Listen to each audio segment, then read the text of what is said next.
இறக்கையுள்ள குஞ்சு இது, கூடு ஒன்றும் தேவையில்லை.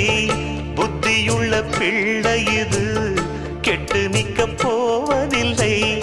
தாயொருத்தி இருந்தா ஒரு தந்தை உண்டு கேளம்மா. தந்தை ஒண்ணு இருந்தா பெத்த பாட்டி இன்றி போகுமா?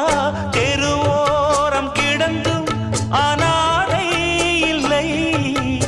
உறவென்னை வெறுத்தால் தினம் தருவேன் தொல்லை. கெட்டாலும் பட்டாலும் உன் பேரன்தான். என்னடி ஞான பெண்ணே, உண்மை சொல்லடி ஞான பெண்ணே. நடந்தால் 2 அடி, இருந்தால் 4 அடி.